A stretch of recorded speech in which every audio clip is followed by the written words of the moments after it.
Od prve svetovne vojne do danes.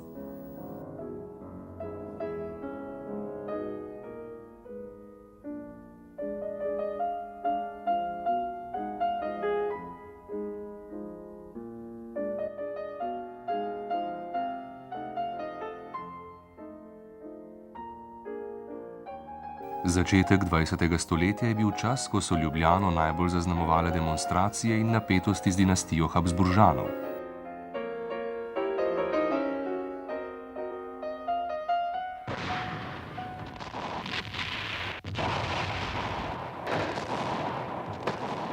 Prva svetovna vojna, ki se je razmahnila po Evropi, pa se je prestolnice dotaknila le oddaleč. Prebivalci so jo namreč najbolj občutili zaradi pomanjkanja in lakote.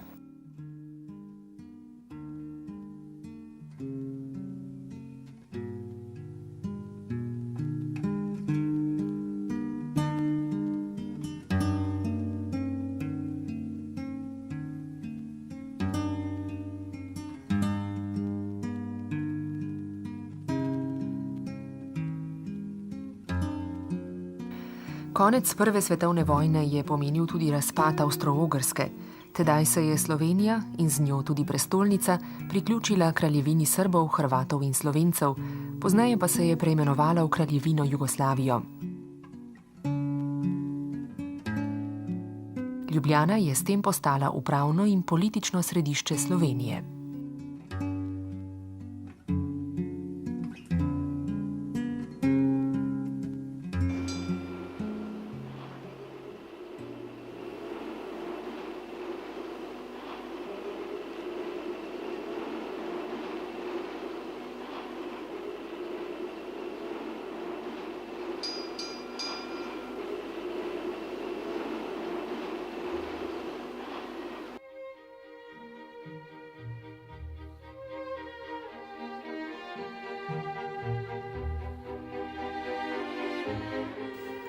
Svojo vlogo v trgovini je Ljubljana okrepila z velesejmom, ki je kot prvi v Jugoslaviji začel delovati leta 1921 v Tivoliju, zahodno od kopališča Ilirija.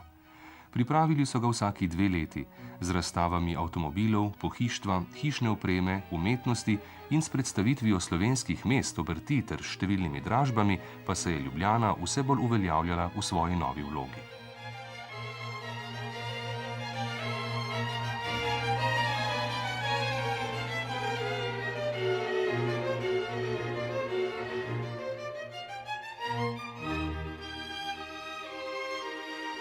Tedaj je Ljubljana štela okoli 80.000 prebivalcev. Čas med obema vojnama je tudi zaradi akumulacije denarja iz vse Slovenije prinesel gospodarski razcvet. Z mestom pa so se začele povezovati še sosednje občine.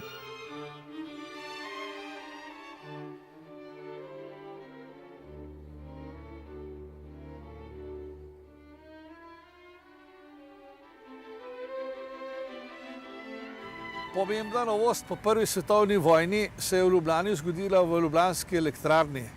Takrat so začeli tudi v Ljubljani uvajati izmenični tok, med ostalim tudi trifazni tok, in so ga prodajali predvsem tovarnam in pa obrtnim delavnicam.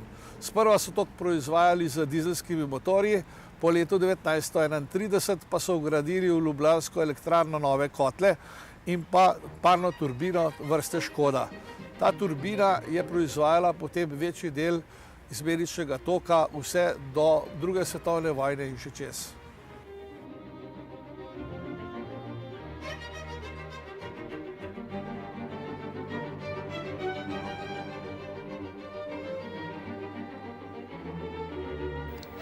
V novem središču v okolici mesta so vzniknili stanovanjsko-poslovni objekti, mesto je dobilo tudi prvi olimpijski bazen Ilirija, še posebej priljubljeno pa je bilo kopališče Livada na Ljubljanici. V 3 poletnih mesecih leta 1928 ga je namreč obiskalo kar 21.538 kopalcev.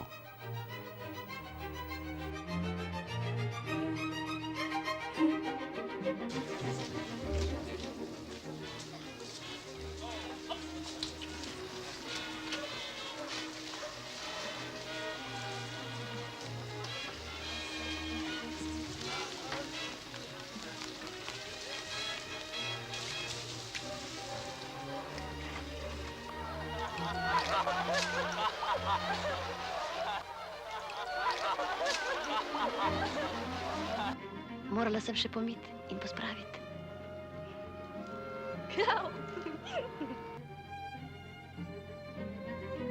Mora se zbrati. Premisliti o sebi in o vsem, kar počnem.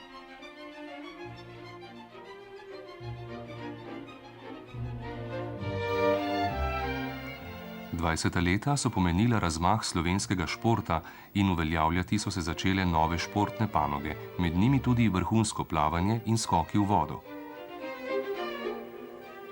V Tivoliju je bilo starejše letno telovadišče ljubljanskega Sokola, na njem so prirejali številne telovadne nastope in zlete.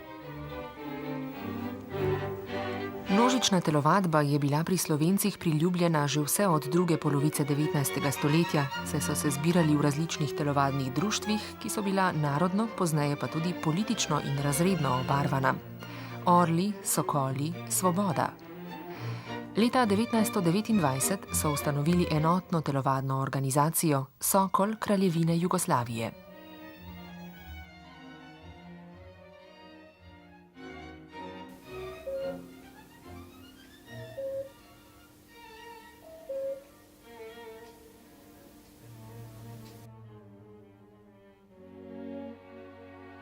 Leta 1925 je profesor Mario Osana prvikrat poizkusno oddajal po radijskih valovih radijski program. Seveda to je bil le eksperiment. Leta 1928 pa so v Ljubljani slovesno odprli prvo radijsko postajo. Oglasila se je slavna Kukavica in radijski program v Ljubljani je stekel. Podobna velika stvar se je zgodila leta 1956, ko so na Gospodarskem razstavišču prvič prikazali črno-bel televizijski program.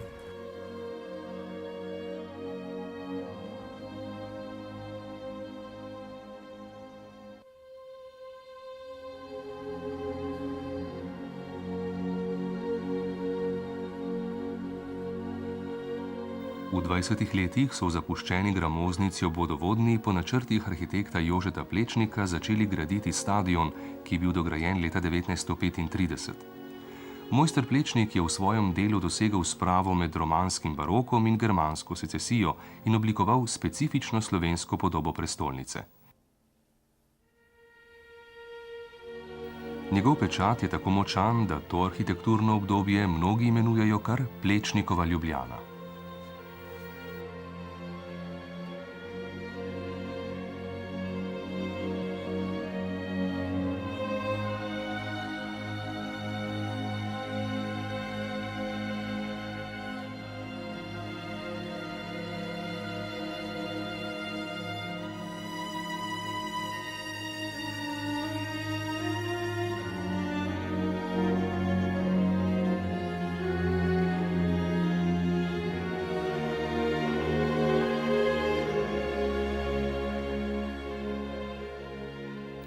Še v času Prve svetovne vojne so v Šiški postavili vojaško letališče, ki je med letoma 1924 in 1933 delovalo tudi kot civilno ljubljansko letališče. Odbor za graditev novega letališča si je skozi 20 leta prizadeval za izgradnjo večjega letališča in poudarjal, da bo Ljubljana sicer ostala odrinjena od sodobnega in s tem tudi tujega prometa. Šele avgusta leta 1933 so odprli letališče na območju občine Polje.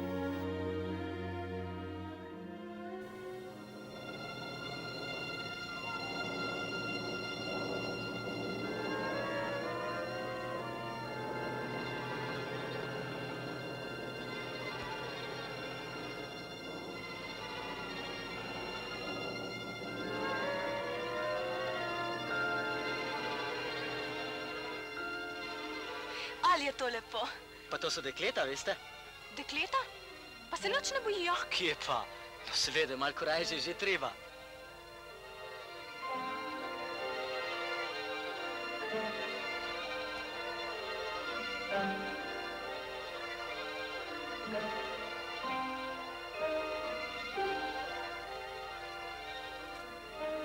To je pa šolsko letalo. Tudi tega dekle pilotira.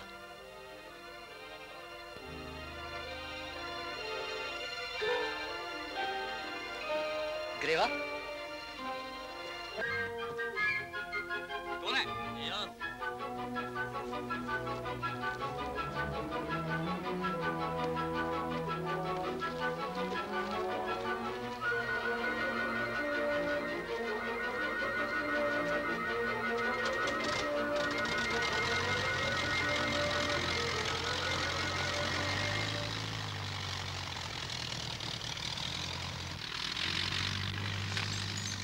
No, kako je Vesna? Dobro.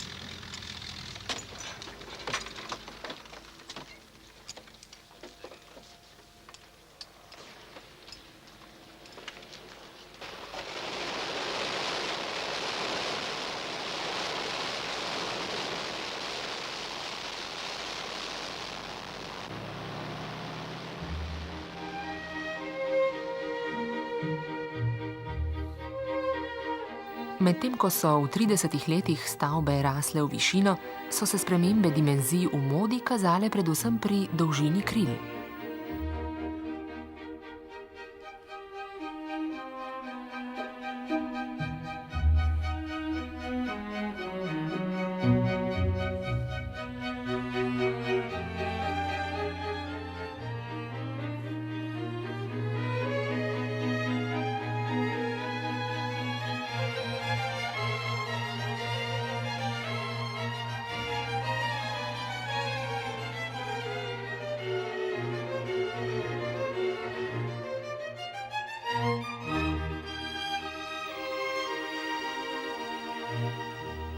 Najvidnejši zastopnik prihajajočega modernega funkcionalizma pa je bil nebotičnik, dograjen leta 1933. Zaradi njegove vrtoglave višine so temelje naslonili na živo skalo na globini 18 metrov.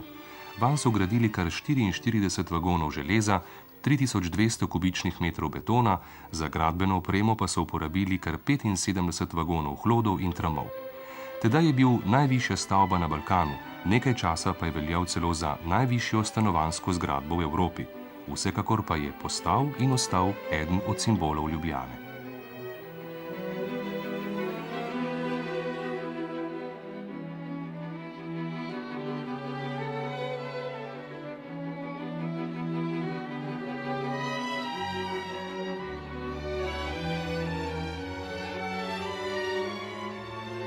Leta 1931 je Ljubljana dobila tudi zapornice za regulacijo Ljubljanice. V 30 letih se je Ljubljana, odnosno mesto Ljubljana, odločilo za večji poseg.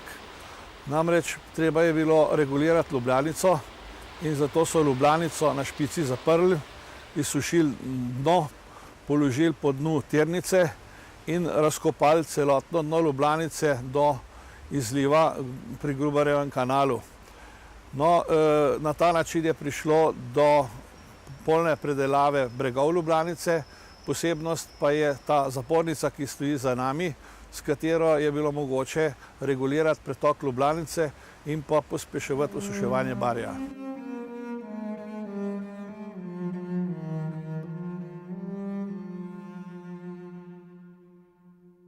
Razvoj domače arhitekture je botroval razmahu slovenskega kulturnega življenja.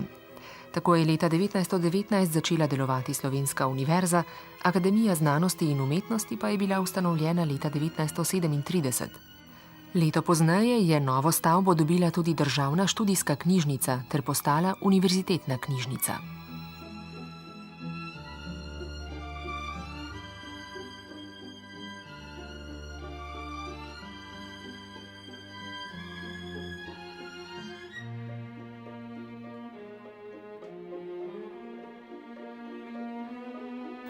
Kljub ustvarjalnosti pa so neurejene narodnostne, politične in tudi gospodarske razmere v stari Jugoslaviji pomenile grožnjo nove vojne.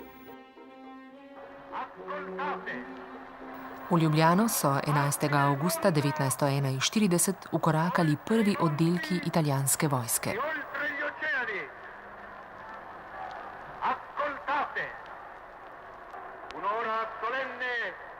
Nekdani župan Ivan Hribar je, ovit v zastavo, na svojstven način protestiral proti nesrečni usodi naroda in mesta.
Že 27. aprila 1941 je bila v mestu ustanovljena Osvobodilna fronta, ki je do konca vojne vodila oborožen upor. Osvobodilna fronta je organizirala ilegalno propagando in sabotaže, pod njenim okriljem pa je v tem času v Ljubljani delovalo 6 ilegalnih tiskarn in 1 radijska postaja.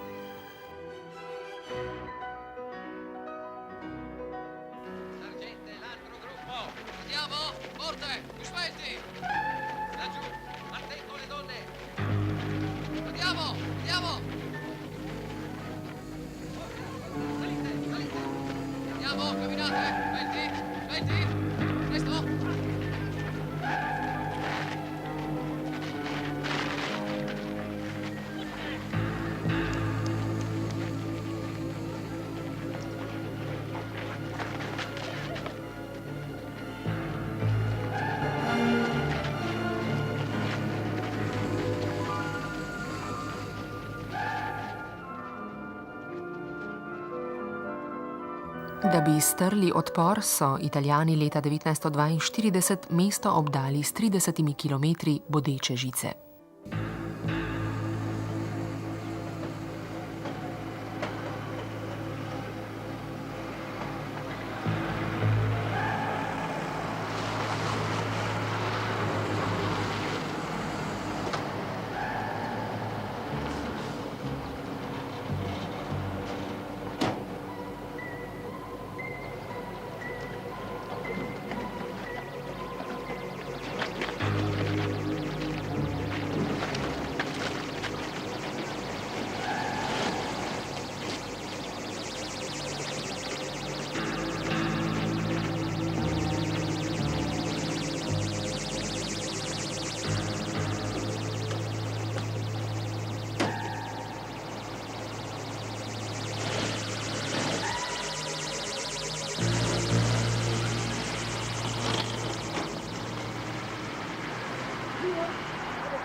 Po nemški zasedbi leta 1943 je bilo mesto osvobojeno 9. maja 1945.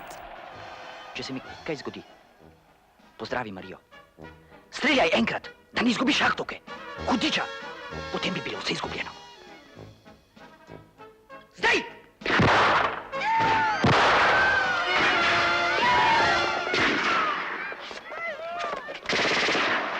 Teci vendar, teci!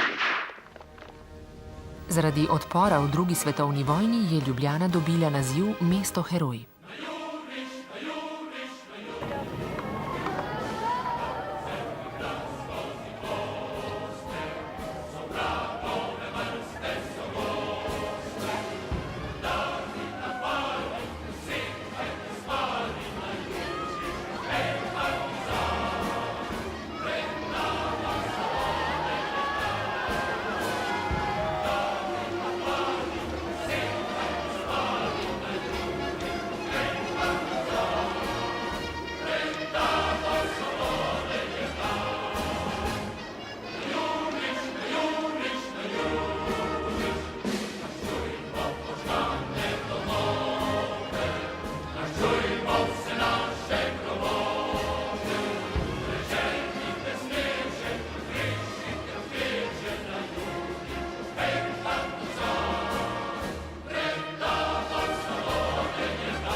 Po drugi svetovni vojni je postala Ljubljana glavno mesto Slovenije, ene izmed 6 republik Federativne ljudske republike Jugoslavije, ki se je pozneje preimenovala v SFRJ, Socialistično federativno republiko Jugoslavijo.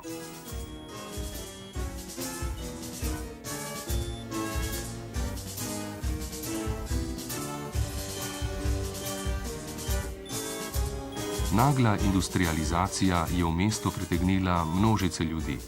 Obseg mesta se je povečal, Ljubljana je dobila nove kulturne ustanove, radio in televizijo, mednarodno letališče in kongresno-kulturni center Cankarjev dom.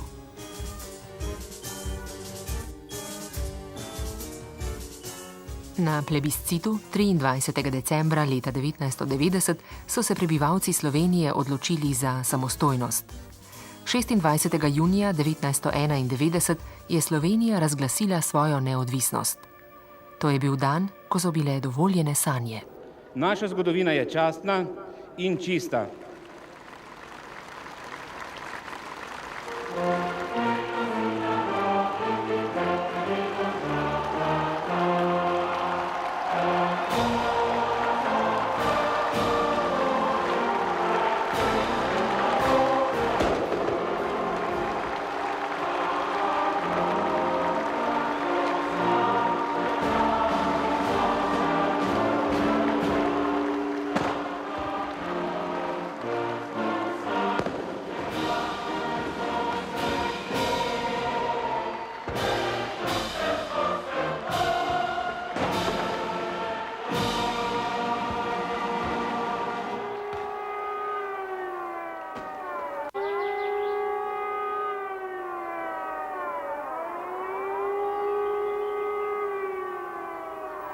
Vojna za osvoboditev Slovenije izpod jugoslovanske oblasti je trajala 10 dni, po vojni pa je Ljubljana postala prestolnica mlade države, ki že več kot desetletje stopa ob boku velikih evropskih narodov.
Danes se v mestno zgodovino spretno vpletajo sodobne zgradbe, arhitekturni in tehnološki razvoj pa mestu skoraj vsak dan spreminjata videz in vsebino.